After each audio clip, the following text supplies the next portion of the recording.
بسم الله الرحمن الرحيم. السلام عليكم ورحمة الله وبركاته. إن الحمد لله نحمده ونستعينه ونستغفره ونعوذ بالله من شرور أنفسنا ومن سيئات أعمالنا. من يهده الله فلا مضل له ومن يضلل فلا هادي له، وأشهد أن لا إله إلا الله وحده لا شريك له، وأشهد أن محمدا عبده ورسوله صلى الله عليه وعلى آله وأصحابه والتابعين وتابع التابعين ومن تبعهم بإحسان إلى يوم الدين. يا أيها الذين آمنوا اتقوا الله حق تقاته ولا تموتن إلا وأنتم مسلمون. يا أيها الناس اتقوا ربكم الذي خلقكم من نفس واحدة وخلق منها زوجها وبث منهما رجالا كثيرا ونساء، واتقوا الله الذي تساءلون به والأرحام إن الله كان عليكم رقيبا. يا أيها الذين آمنوا اتقوا الله وقولوا قولا سديدا يصلح لكم أعمالكم ويغفر لكم ذنوبكم، ومن يطع الله ورسوله فقد فاز فوزا عظيما. أما بعد، فإن خير الحديث كتاب الله، وخير الهدي هدي محمد صلى الله عليه وعلى آله وسلم، وشر الأمور محدثاتها، فإن كل محدثة بدعة، وكل بدعة ضلالة، وكل ضلالة في النار. Ikhwani fi din, a'azakumullah, kaum muslimin yang saya hormati, masih kita lanjutkan perjalanan Rasulullah SAW ke Tabuk. Dan terakhir kita bahas adalah kasus mengenai Zaid ibn Lusaid Al-Qainuqa'i, seorang yang di hatinya ada penyakit keraguan. Ketika unta Rasulullah SAW hilang, para sahabat mencarinya, dan orang ini berkata, katanya seorang Rasul memberitakan berita dari langit, ternyata untanya hilang, nggak tahu dia di mana. Berita itu sampai ke telinga Rasulullah SAW. Maka Rasulullah SAW berkata bahwasanya ada yang berkata di kalangan kalian, bagaimana mungkin Rasulullah SAW kau tidak tahu untanya hilang di mana dia, padahal katanya dia memberitakan berita-berita langit. Maka sesungguhnya sekarang Rasulullah SAW menyatakan bahwa aku tidak tahu kecuali apa yang Allah beritahukan kepadaku, dan sesungguhnya sekarang Allah telah beritahu aku di mana unta itu. Sesungguhnya unta itu ada di lembah ini, lembah itu, dalam keadaan tersangkut talinya, tidak bisa bergerak. Kata Nabi, ambillah di sana.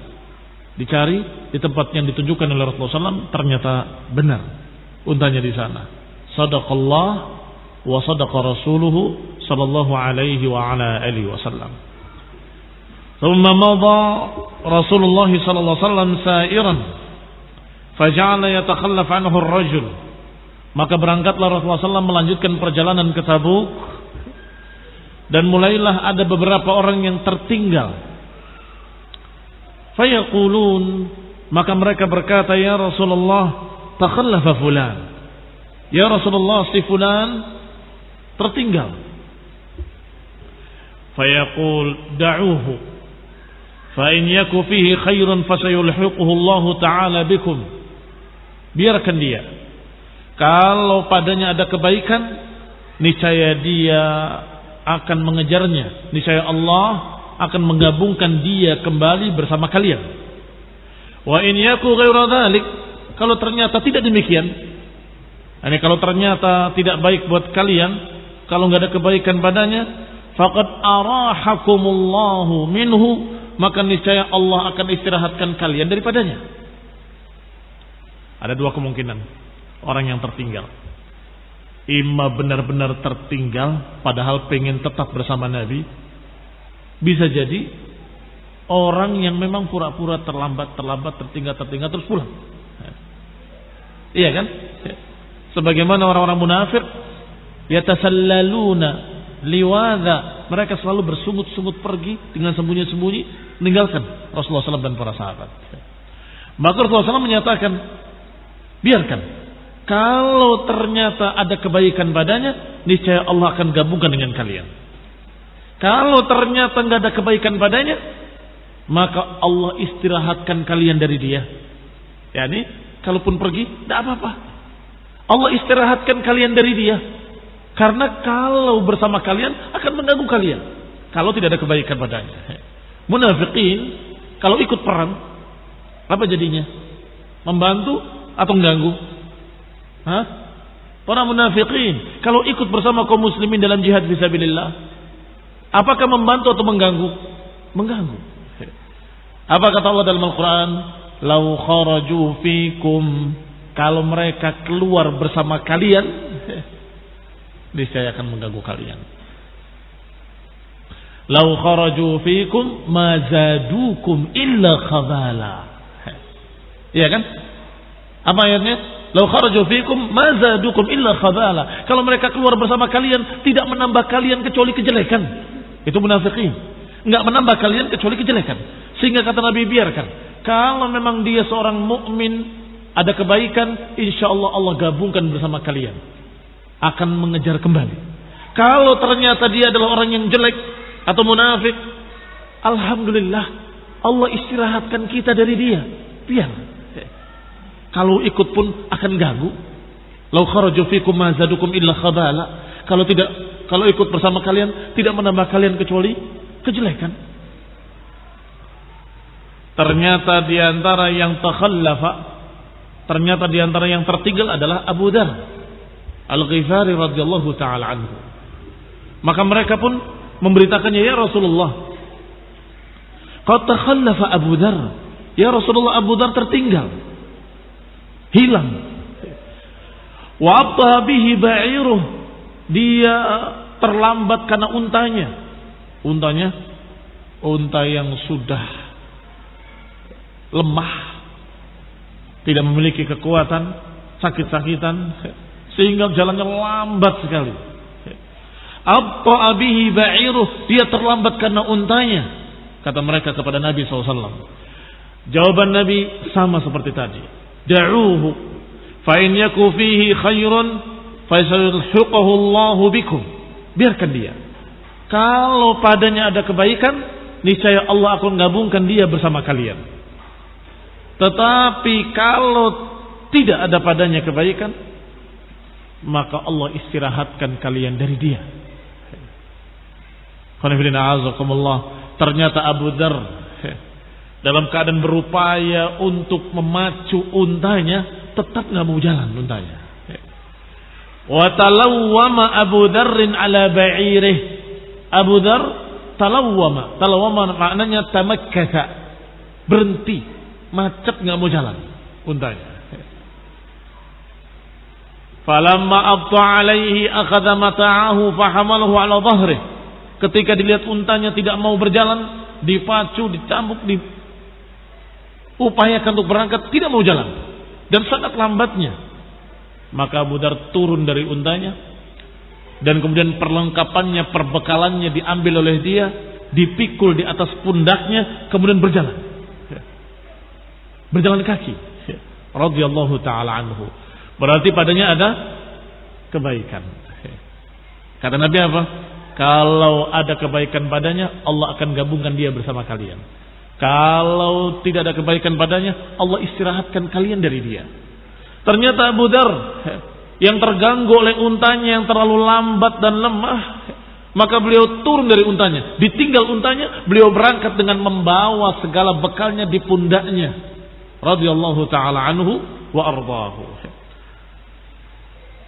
Tsumma kharaja yattabi'u athara Rasulullah sallallahu alaihi wasallam masyian. Kemudian Abu Dzar mengikuti jejak Rasulullah sallallahu berjalan kaki. Wa nazala Rasulullah sallallahu fi ba'di manazilihi. Sampai Rasulullah sallallahu singgah di beberapa persinggahan.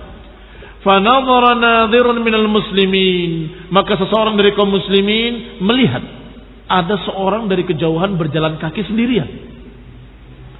Faqala ya Rasulullah, inna hadha la rajulun yamshi fi at-tariq wahdahu. Ya Rasulullah, di sana ada seseorang yang berjalan kaki sendirian. Maka Rasulullah SAW menjawab, kun Aba Dzarrin, kun Aba Dzar. Apa maknanya kun Aba Dzar? Masih ingat tentang Abu Khaisamah? Sama Rasulullah SAW menyatakan kun Aba Khaisamah. Walaupun maknanya kun artinya jadilah engkau Abu Khaisamah. Demikian pula sekarang jadilah engkau Abu Dzar, kun Aba Dzarrin, jadilah engkau Aba Dzar. Tapi maknanya adalah Rasulullah SAW berharap penuh bahwa itu adalah Abu Dzar. Mudah-mudahan itu Abu Dzar. Ya, ini Rasulullah SAW walaupun menyatakan dengan kalimat yang merupakan kaidah, kalau ada kebaikan padanya nih saya akan bergabung dengan kalian, kalau nggak ada kebaikan padanya Allah istirahatkan kalian dari dia. Tetapi hati Rasulullah SAW berharap kalau Abu Dzar adalah seorang mukmin yang akan berangkat bersama Nabi dan akan menyusul. Sehingga ketika dari kejauhan terlihat ada seseorang yang berjalan kaki sendirian, maka Rasulullah menyatakan kun Abu Hurairah, kun Aba Dzarrin, jadilah Aba Dzar. Sampai ketika dekat orang tersebut, maka ternyata benar beliau adalah Abu Dzarrin Al-Ghifari radhiyallahu taala anhu. Maka para sahabat gembira dan berkata, ya Rasulullah, huwa wallahi Abu Dzar.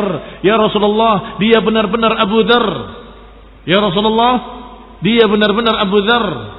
Maka qala Rasulullah sallallahu alaihi wa ala alihi wasallam, maka Nabi pun menyatakan sallallahu alaihi wa ala alihi wasallam, rahimallahu Abu Dzar, semoga Allah merahmati Abu Dzar, yamshi wahdahu wa yamutu wahdahu wa yub'atsu wahdahu. Semoga Allah merahmati Abu Dzar, semoga Allah merahmati Abu Dzar, dia berjalan sendirian, mati sendirian, dan akan dibangkitkan sendirian. Berjalan sendirian, mati sendirian, dan dibangkitkan nanti sendirian. Adapun berjalan sendirian sudah terjadi. Beliau betul-betul semangat jihad fisabilillah walaupun tidak punya kendaraan lagi, walaupun untanya dalam keadaan lemah dia tinggal. Daripada tertinggal, terpisah dari Rasulullah SAW, kehilangan Rasulullah, lebih baik berjalan kaki. Maka dia berjalan kaki. Ini berjalan sendirian. Dibangkitkan sendirian, urusan ghaib, tidak diketahui kecuali oleh yang mendapatkan wahyu dari Allah Subhanahu wa taala, yaitu Rasulullah sallallahu alaihi wasallam. Tapi sekarang matinya sendirian. Apa kisahnya? Disebutkan di sini kisahnya. An Abdullah bin Mas'ud radhiyallahu taala anhu, dikisahkan oleh Abdullah bin Mas'ud radhiyallahu taala anhu. Lamma nafa Utsman Abu Dzarrin ila Rabdah, ketika Utsman mengusir Abu Dzar ke Rabdah, sesungguhnya bukan mengusir, tetapi Utsman bin Affan berkata, kalau pendapatmu seperti itu wahai Abu Dzar, engkau enggak bisa tinggal di Madinah, engkau tidak bisa tinggal bersama masyarakat. Ya, ini beliau memiliki pendapat Abu Dzar, yang pendapat itu berbeda dengan mayoritas para sahabat, yaitu membaca ayat Allah Subhanahu wa taala yang mengancam orang-orang yang menimbun harta, alladzina yaknizuna adh-dhahaba wal fiddah wa la yunfiqunaha, mereka-mereka yang menimbun emas dan perak dan tidak berinfak, maka akan diginikan dan digitukan, diancam dengan ancaman-ancaman. Maka Abu Dzar berpendapat tidak boleh menyimpan harta, tidak boleh menyimpan emas dan perak, uang dinar atau dirham dalam waktu semalam. Apa yang kita punya, kita makan, kita pakai, sisanya sedekahkan, besok cari lagi.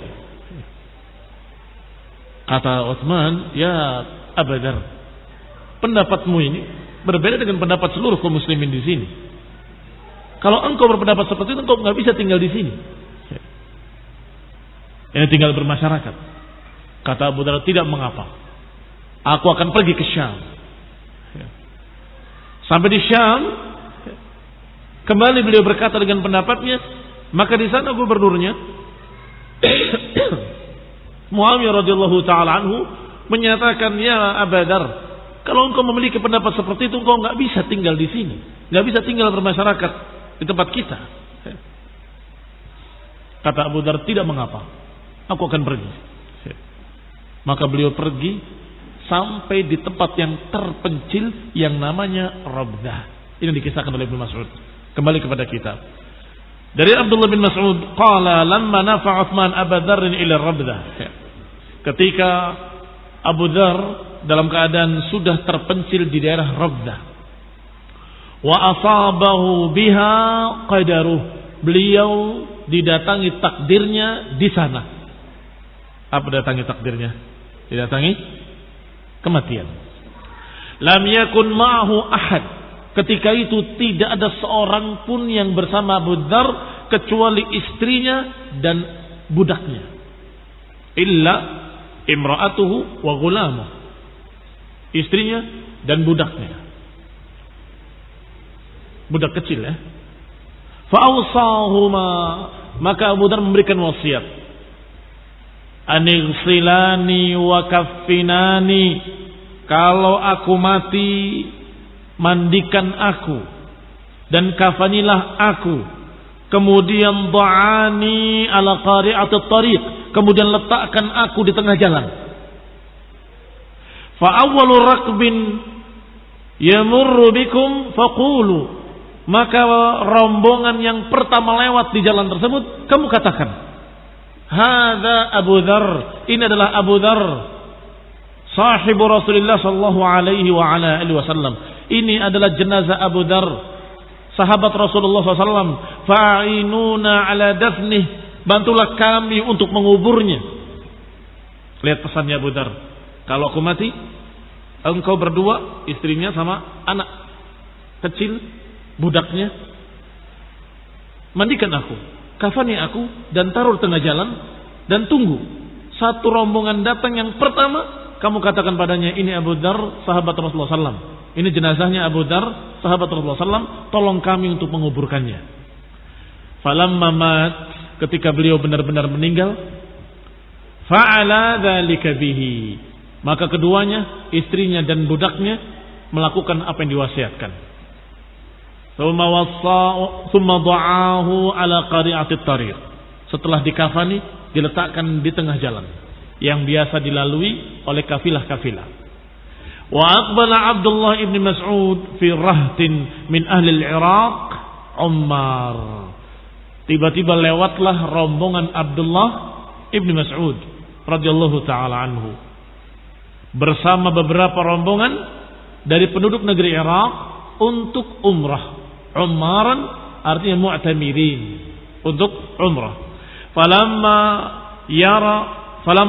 yaruhum illa bil janazati ala dhahrit tariq, maka tidak sadar mereka, tiba-tiba sudah ada jenazah di hadapannya.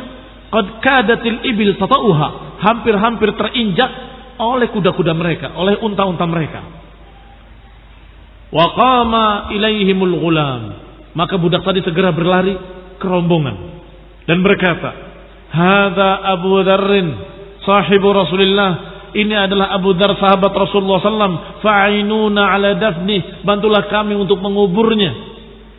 Qala fastahalla Abdullah bin Mas'ud, maka Abdullah bin Mas'ud mengucapkan istihlal, la ilaha illallah, inna lillahi wa inna ilaihi raji'un, wa yabki, dan menangis melihat sahabat yang mulia Abu Dzar meninggal sendirian di tengah padang pasir. Yabki, menangis Abu Dzar dan berkata, sadaqa Rasulullah, menangis Abdullah bin Mas'ud radhiyallahu taala anhu dan berkata, benar Rasulullah, sadaqa Rasulullah, sungguh benar Rasulullah, tamshi wahdak wa tamutu wahdak wa tub'atsu wahdak, sungguh benar ucapan Rasulullah, engkau berjalan sendiri, engkau mati sendiri, dan engkau dibangkitkan sendiri. Thumma nazala huwa wa ashabuhu fawarauhu. Maka turunlah Abdullah bin Mas'ud bersama sahabat-sahabatnya dan mulai menggali tanah untuk menguburkan Abu Dzar. Thumma haddatsahum Abdullah bin Mas'ud hadithahu. Kemudian Abdullah bin Mas'ud mengisahkan kisahnya sepanjang perjalanan dari Rabdah sampai ke Mekkah untuk umrah, menceritakan kepada rombongannya dari penduduk Irak tentang siapa Abu Dzar, apa keistimewaannya, apa kelebihannya, dan apa ucapan Rasulullah SAW tentangnya. Qala lahu Rasulullah SAW fi masirihi ila Tabuk, dan apa yang terjadi ketika dalam perjalanan ke Tabuk dikisahkan pula oleh Abdullah bin Mas'ud. Kisah Abu Dzar, kenapa Rasulullah mengatakan engkau berjalan sendiri, mati sendiri, dan dibangkitkan sendiri? Karena waktu itu tertinggal, karena terganggu oleh untanya yang sangat lambat, sampai kemudian ditinggal untanya dan dia berangkat memikul semua beban-bebannya dengan berjalan kaki menyusul Rasulullah sallallahu alaihi wasallam sendirian. Walamma intaha Rasulullah sallallahu alaihi wa ala alihi wasallam ila Tabukin atahu Yuhanna. Ketika sampai di Tabuk, datang seseorang menemui Rasulullah SAW yang bernama Yuhanna ibni Ru'bah. Yuhanna ibni Ru'bah. Dia adalah seorang yang memimpin desa Ailah. Fasalah Rasulullah sallallahu alaihi wa ala alihi wasallam. Maka Allah pun mengikat perjanjian dengan desa Ailah ini. Wa atahu al-jizyah, dan kemudian memberikan jizyah. Ini penduduk Ailah memberikan upeti, karena biasanya kalau salah Rasulullah SAW diberi pilihan, imam masuk Islam atau membayar jizyah atau perang.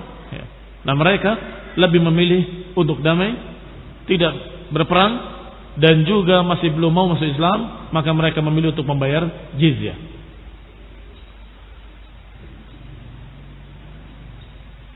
Wa atahu ahlu Jarba'a wa Adruh fa atauhu jizyah. Kemudian bertemu pula dengan penduduk dari Jarba dan penduduk Adruh, dan juga sama, mereka menginginkan untuk tetap di agama mereka, tetapi mereka tidak diperangi dan mereka membayar jizyah. Fakataba Rasulullah SAW kitaban fahuwa indahu. Maka Rasulullah pun menulis satu surat perjanjian. Fakataba li Yuhanna ibni Ru'bah. Nabi menulis perjanjian untuk Yuhanna ibni Ru'bah yang berbunyi sebagai berikut. Bismillahirrahmanirrahim.